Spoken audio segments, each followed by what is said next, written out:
one of Valhalla's top 3 hunter training facilities. Every 5 there are countless hunters who wish to carry the title of Valhalla on them. The odds are 500 to 1. No more than 150 people can graduate under the title of Valhalla. Competition has been there since the beginning. As soon as the match started, everyone took their positions, every room was fighting extremely fiercely. From afar, a figure was watching every detail of the match. This person is Valhalla head coach Lee Sang-kil. A voice suddenly rang out. Wow, there are really a lot of people this time. This guy is the successor of the Yushin Yu family. The head coach looked at him sternly and said, well, that depends on the selection process, so you're here to see your niece. Du leaned on the railing and looked down and replied, yes, at the Du clan we are looking forward to Yusoyan. The uncle heard that and immediately continued, Du Yusoyan. Du Yusoyan, a genius born in the Du Sin family, one of the top 5 families in Korea. She had the same amount of mana as a high school student when she was just a year old. She can infuse mana into her sword to enhance the weapon at age 13. And at the age of 16 she challenged the entire Du Sin clan and, winning them all. That's what's written in the file. Is there anything I don't know? The Du guy replied thoughtfully, someone said he could communicate with the family's guardian constellation, can you believe it? Lee Sang-kil asked in surprise, are you telling the truth? Du glanced at his uncle and confirmed, of course, that's why we had such high expectations. The reason why Korea has 5 clans is because the guardian constellation is linked to each house. Normally, the hunter will receive the blessing of 2 contracts with a guardian constellation, however the guardian constellations of the 5 clans are different from other constellations. Blue is the Du clan sword god. Red is the Choi Jin Dao emperor family, yellow is the O-Sun royal family. Green is the family that sends out the god. Members of 5 families receive blessings from their respective constellations, and have talents and abilities far beyond others. Hearing this, Lee Sang-kil thought to himself, there is a big difference between receiving blessings and direct contact. Contacting a guardian spirit is signing a direct contract with them. After thinking about it, the uncle immediately told Du, if that's the case then he's a genius. Du pointed his finger down and immediately continued, right, so how is my niece? The coach replied expressionlessly, it looked like she hadn't started yet, looks like she'll start soon, maybe about 30 seconds, really, so let me see, Lee Sang-kil added, if you want to see it, go down there yourself. Looking at the crowd taking pictures, Du replied in a bored voice. Are you saying I have to go through those reporters and journalists? Please give me a break, please show it on the screen, aren't you my senior? Now you consider me a senior, Lee Sang-kil exclaimed as he started the smart system, wow I'm curious. In the next second, the system screen showed an image of a competition room occupied by a man and a woman. Seeing that, he immediately exclaimed, oh wow. This girl is the first daughter of the Yushin Yu family, Yusoyan is 17 years old. And the opponent is Kim Jun-yuk, 17 years old. Lee Sang-kil saw the boy's serious expression and commented calmly. Du next to him immediately continued, not because he knew. It's not like he knew it was Yusoyan and gave up, when he recognized the possibility. The coach said thoughtfully, even so, he doesn't have any mental game. The uncle sighed and replied, well I think it will end quickly. Match countdown start time. The 2 of them were ready for this duel. 3, 2, 1, begin. As soon as the referee finished speaking, the girl threw herself forward. Holding the sword firmly in her hand, she immediately unleashed her skill. As soon as the slash was launched, the sword quickly flew straight towards the guy in front of him. Lee Sang-kil thought to himself, he's still young and already has sword intent, he's also good at controlling mana. The sword that the girl launched was approaching the guy without realizing it. But he didn't seem to pay any attention to that sword stroke. Everyone standing outside watching suddenly darkened because of the scene before their eyes. The next second the referee shouted loudly to announce that the winner was Kim Jun-yuk. The guy looked at Yusoyan lying motionless on the ground and frowned and said, what is it, why is everyone so weak, is this really the future 300 years from now? He recalls his memories from before during a battle 300 years ago at the Tower of Destruction. The boss of the Tower of Destruction, the god of destruction, laughed and said, ha ha ha what a great match. The guy next to me is martial arts god Kim Yun-on. He couldn't wait too long so he kicked the person in front of him in the head and said loudly, great match monkey. With just one blow, because he was so surprised, he lost consciousness. The system board displays a notification, you have defeated the boss of the Tower of Destruction, successfully preventing the destruction of the world. After reading the announcement, The guy immediately exclaimed in bewilderment, "What? The tower collapsed because I killed the boss. Damn it, this isn't easy. I've been busy being a hunter since I was a kid, ever since I made money and learned about this monkey thing. Should I bring my students along? No, I should rethink this. If there's one thing that can't be determined, it's this bastard's strength. If you take them with you, they'll die." Kim Yun-on held the wound on his chest and smiled sadly, "Damn it." Suddenly the rock fell from above and killed him instantly. Suddenly he woke up after his recent death. Kim Yun-on reincarnated in a 7-year-old body, 3 years after the Tower of Destruction collapsed. After all, he was completely satisfied when he was reborn. His body being weaker and younger than when he was called a martial god was not a problem. If he practices again, he believes he will live in luxury, at least before that transparent window appears. A message appears on the screen. The Tower of Destruction will appear within 5 years, please prepare. The guy rubbed his head and scratched his ears and exclaimed, "Oh my god, is this monkey going to kill me or something?" After a while, Yun tried to stay calm and think. He waited for me to throw that bastard into the lava then. Now I can't do anything anymore. I will destroy the tower once and for all. And then lived in luxury for the rest of his life. At this time the system suddenly changed. He stood still, staring intently at it. The next second another content appeared. Get your weapons and memory back on the 3rd floor, 5th room on the right of Valhalla. Find weapons and memory, Valhalla's room of constellations. I probably understand what a weapon is, but I still have memory. I should see what Valhalla is first. A few days later at Valhalla. Day 4 of the first class competition is about to begin. For those participating, please come to the competition floor. Kim Yun-on walked slowly and said to himself, I should go. After the 2 people take their positions, the referee immediately announces that the players take their positions. The audience continuously cheered with excitement as they were about to witness a dramatic match. Looking at the 2 people in front of him, the coach thought to himself, today there are more people, because all 5 families are here. And also the existence of newcomer Kim Jun-yuk. His opponent is the eldest son of the Oh-sun family, 17-year-old Oh-seuk. He thought. This person is the one who beat Yusoyan on the first day. He doesn't look very strong.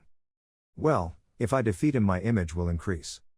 After thinking about it, he said triumphantly, hey there. Time starts counting down to 3, I'll kiss you soon. Kim Yo-jun-yuk wondered again, what does HN mean, what is the abbreviation for the word? The blonde immediately replied, it means falling quickly. 2. Hearing this, Jun-yuk immediately replied, oh then BFF. Oh-seuk cried out, what, 1? The guy clenched his fists and said excitedly, go away, you idiot, the game begins. Oh-seuk is not good at writing, not good at planning, not good at martial arts, but he still has a talent better than everyone else. Muscle strength. He can do things that other people can't do if they don't have mana, and with just a little practice he can become many times stronger. His superior muscular strength is completely natural, that alone is enough for him to be called a genius. Standing in front of his opponent, Kim Jun-yuk used his sympathetic finger to provoke him. I told you to go away you idiot. Immediately he angrily clenched his fist and growled, rushing up, you trash. Kim Do-hyusi calmly thought to himself, I won't win a battle with this body's muscle strength, I'm not sure about other things but his muscle strength is no joke. However, not everyone who is big will win. Martial arts helps promote muscle strength. The next second, as soon as that fist approached, the guy immediately pulled his legs up and moved. Oh-seuk missed and immediately lost his center of gravity and tilted to one side. He exclaimed in surprise, what is that? Kim Jun-yuk's hand was moved back, preparing to attack. He thought to himself with amusement, the ability to observe opponents. After finishing his thoughts, Kim Do-hyusi brought a palm down on his body. With just one blow, he was immediately knocked down motionless on the ground. Looking at his opponent's expressionless face, Jun-yuk silently said, if those 2 factors are not reconciled, it will end up like this. The next second the referee announced the result, the winner was Kim Jun-yuk. Even though this body is weaker than my original body before reincarnating, I probably won't have as much trouble being a monster hunter as before. The battle ended. Kim Jun-yuk turned around and left. Many people are watching the battle between the 2 of them. Looking at the guy's cold back, they exclaimed in horror, Oh-seuk was really knocked down after that attack, I really didn't think Oh-seuk would fall after such a simple attack. From afar, a shadow of a person was looming, watching every move and action that Kim Jun-yuk left. This person is the 48-year-old head of the royal family, "Oh son, oh, 48 years old," he thought to himself, "is that a simple attack from those stupid people? Even if your son is not interested in practicing martial arts and is only concerned with strengthening his muscles, he can easily dodge a punch from anyone his age." But it couldn't dodge that punch. Oh Seok was so angry that he lost his wits and just worried about throwing himself at Kim Jun-yuk. At the same time, it uses magic that it almost never uses to quickly end the battle. But Kim Jun-yuk slightly tilted his head to one side to avoid it. Because he subjectively thought that Jun-yuk would definitely get hit, he changed his entire focus. In just a split second, the boy defeated his opponent. And Kim Jun-yuk used his hand. So that kid moved faster than Se Jun-yuk's maximum speed, right when Se Jun-yuk rushed into Kim Jun-yuk's plan. That alone is an extraordinary talent. After thinking about it, he quietly observed the surrounding situation. After watching the match, everyone was frantically looking for information about this talented guy. Unfortunately, many people also saw the value of this upstart kid, so not all of them are equally stupid. Kim Jun-yuk. I will definitely recruit you into our clan at any cost. Right now in an upcoming arena. Cheers rang out continuously. Choi Arin, sister, I love you. The male lead frowned and looked at the complaining crowd. They looked like a bunch of psychopaths. Why would that damn group of people who had gone into military service call a 17-year-old girl sister? Ranking final round, Kim Jun-yuk with Choi Arin. This girl is the second daughter of the 17-year-old Choi Jin Choi Arin family. The game begins. As soon as she started, the girl readied her sword. The two looked at each other for a while, neither one willing to make a move first. Kim Do-duk thought, what is that, is she waiting for me to attack first? Well, at least she tried to read the situation, so at least she was better than the rest. So should I. Ending his thoughts, he straightforwardly walked forward step by step. The girl's expression remained expressionless as she looked seriously at her opponent. From the hand of the girl who used her special skill, an electric current was created in the next second. The viewer saw that and immediately exclaimed in horror, "Is that thunder?" At only 7 years old she has already mastered the power to control the elements of the Choi Jin family. All 5 children come from 5 families, all have performed excellently up to this point. Holding the sword in her hand creates pressure that makes viewers hold their breath in anticipation. Choi Arin immediately rushed towards the guy and then decisively swung his sword right in front of his opponent. Suddenly she was startled to see that Jun-yuk had disappeared in an instant. A voice suddenly rang out from behind, "Hey, if you keep staring at the point you aim to attack, it's like drawing a path for a deer to run." From where the voice came, the girl swung another blow. But Jun-yuk successfully dodged the attack. Before she could calm down, Kim Jun-yuk used his powerful hand to fight back. The girl who was hit was immediately knocked back into the distance. Kim Jun-yuk thought to himself, so she blocked that attack with her sword, no wonder I didn't feel like it hit me. Choi Arin looked at the sword in his hand and thought in fear, too strong. While the girl was still confused, a hand suddenly placed on her sword. Kim Jun-yuk came closer. He looked at the girl with a smile and said coldly, "Now let's try the attack." As soon as the words ended, a punch hit like heaven. Choi Arin collapsed in pain immediately. Kim Jun-yuk suddenly thought in bewilderment, the attack just now. There's something wrong with the picture, it feels like my posture isn't quite right. He turned around and left and whispered, "Never mind because he won anyway." The next second the referee announced that the winner was Kim Jun-yuk. The system board was also updated later, 1 Kim Jun-yuk, 2 Choi Arin, 3 Jang Yo-on, 8 Lee Chang-gon, 9 Oh Seok, 1 No Kim Yoon-won. After the main competition, I was a little tired and returned home. Suddenly a crowd of reporters ran towards him, causing him to exclaim in surprise, "What the heck?" The questions were continuously pouring in. Kim Jun-yuk, please tell us, please listen. Student Kim Jun-yuk, please join Chun Myung. There is nothing to discuss, our association has a long history of 30 years, if you join we will give you the best treatment possible, please join our association. 3 knows rich history, our association is better. Kim Jun-yuk was extremely angry at this point, he gritted his teeth and shouted, "Shut up, everyone." The news about Kim Jun-yuk was immediately reported in the newspaper. Is Kim Jun-yuk a crazy person? Is it true that when he ranked first at the entrance exam, he kicked out and cursed the profitable guilds? Please, isn't he overstepping the limit? Total comments 92, readers are competing to comment, "Ho ho they also have a video, it's funny when he gets angry and screams go away you bastards." Another person named Class Constellation also comments, "Actually lol I agree with them, honestly when I see him cursing so much,